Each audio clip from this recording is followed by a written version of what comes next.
Le TGV. Tout le monde le connaît, mais il a bien failli ne pas exister parce que la France, à l'origine, avait une autre idée. L'aérotrain.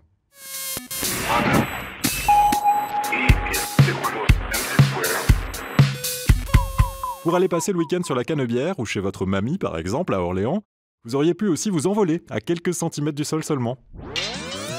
Petit flashback. Dans les années 50, le TGV est encore un rêve très très lointain. Le Mistral, c'est aussi depuis quelques années le nom prestigieux d'un train drapeau, le train le plus rapide du monde sur un aussi long parcours qui porte au loin la renommée du rail français. Ce train, le plus beau de la SNCF, atteint péniblement les 160 km/h et il faut au moins 8 heures pour faire Paris-Marseille.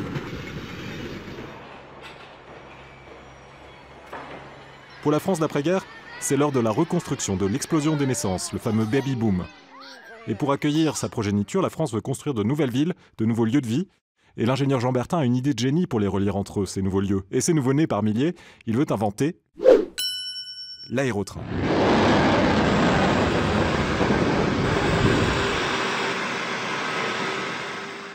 Alors l'aérotrain, c'est quoi ? C'est une voiture futuriste qui glisse à cheval sur un rail central unique, un train qui ne touche pas le rail, de l'air comprimé circule en continu sous le wagon, et pas de frottement, ça veut aussi dire plus de vitesse et moins d'usure. Cette aptitude à voler au-dessus du sol n'est pas son seul point commun avec l'avion, il est aussi propulsé comme un avion par un réacteur et une hélice. Mi-train, mi-avion, l'aérotrain aura donc besoin de l'autorisation de l'aviation civile pour pouvoir être testé.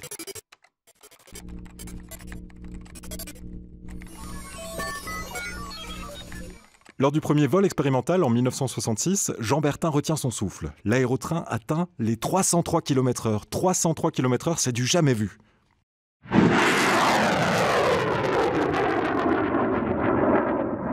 Pendant ce temps-là, côté SNCF, le record est désormais détenu par le train Capitole, le Paris-Toulouse apparu entre-temps qui grimpe à 200 km/h. Et le toujours prestigieux train Mistral mise plutôt sur le confort que sur la vitesse.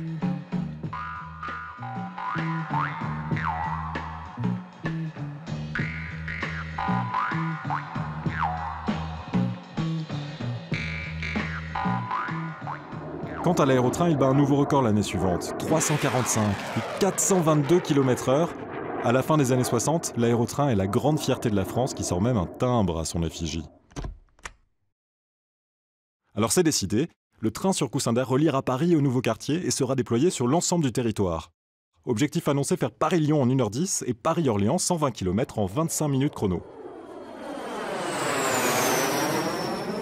Waouh, on le montre au salon du Bourget. Un train au salon de l'aéronautique. On vend le brevet aux Américains. Les Allemands sont jaloux et veulent emboîter le pas. Ils créent leur Transrapide en 1969 et ils ressemblent étrangement à l'engin de Bertin, monorail, pas sur coussin d'air certes, mais sur coussin magnétique. Le ministre-président de Bavière l'a rendu célèbre plus tard, dans un discours mémorable que tous les Allemands gardent en mémoire, en vantant sa rapidité. Sie steigen in den Hauptbahnhof ein. Sie fahren mit dem Transrapid in 10 Minuten an den Flughafen Franz Strauß. Au début des années 70, l'idée de l'ingénieur Bertin fait des émules et semble avoir le vent en poupe. Sauf que ce train, qui n'en est pas un, inquiète la SNCF qui ne veut pas être écartée du marché des transports en France. Elle se réveille et elle décide elle aussi de créer le train du futur, le fameux turbotrain à grande vitesse, alias le TGV. En 1974, le gouvernement a le choix, aérotrain ou TGV, et il choisit le TGV. Le TGV a remporté le duel contre l'aérotrain avec un argument massu. On connaît la technique depuis longtemps. Un train sur chemin de fer. Inutile donc de construire à grands frais un nouveau réseau comme pour l'aérotrain, le TGV peut circuler sur les rails existants. Et autre atout du TGV, il accueille plus de passagers et roule déjà électrique, alors que les prototypes de l'aérotrain brûlaient encore du carburant. Un aspect non négligeable après le choc pétrolier de 73. Mais aujourd'hui, il y a encore des pays qui sont très loin d'avoir l'infrastructure ferroviaire que l'on connaît en Europe. Le Brésil, les États-Unis, l'Inde, la Chine. Et ces pays trouvent l'idée du monorail à grande vitesse, au déraillement réputé impossible, plutôt séduisante.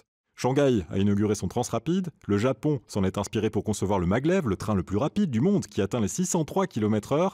Et au Brésil, des ingénieurs français veulent carrément ressusciter la vision de Jean Bertin. L'aérotrain ne reliera sans doute jamais Paris à Marseille, mais il sillonnera peut-être un jour les plateaux brésiliens.